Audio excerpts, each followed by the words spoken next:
So I just bought a bunch of crap at a garage sale, including this weird box. Let's check it out.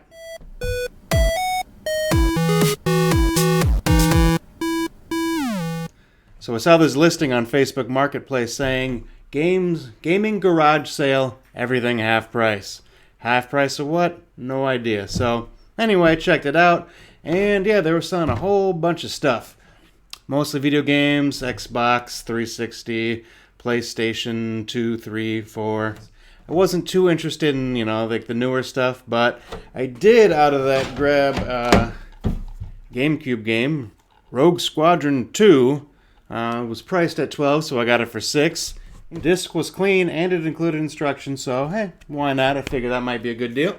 And inside a GameStop case with no instructions, we got Kingdom Hearts. This is a game I heard a lot about, but I never actually played.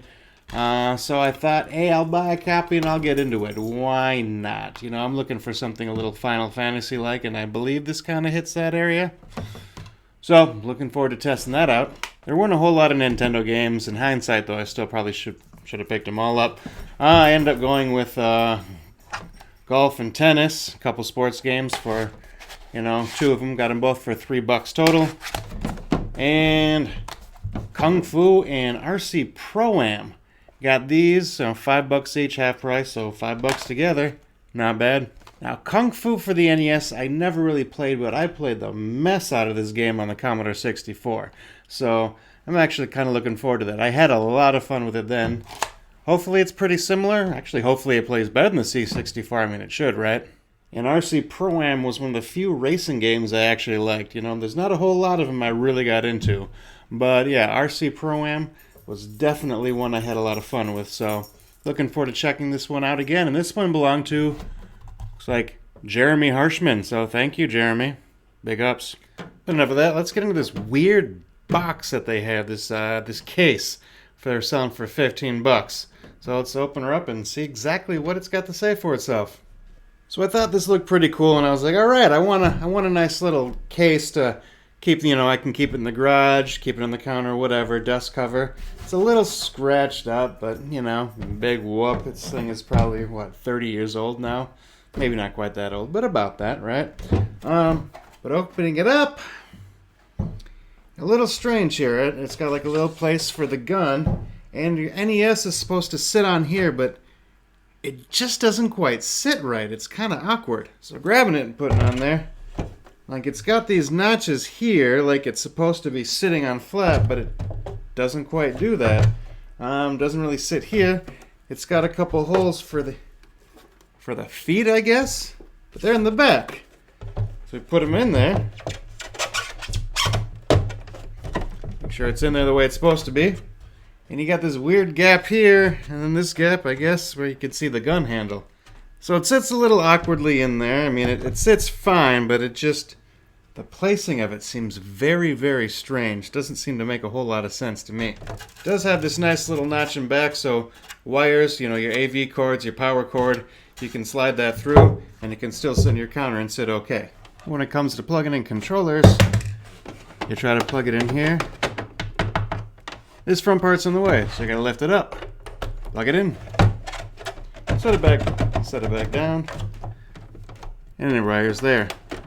But once it's there, you can't really fold it back. It's gonna sit over, so when you put your top back on, you got your wires hanging out the front. So, you gotta lift it up to take it out. Not really bad, but just awkward design for a case. I don't know if this thing was official or not.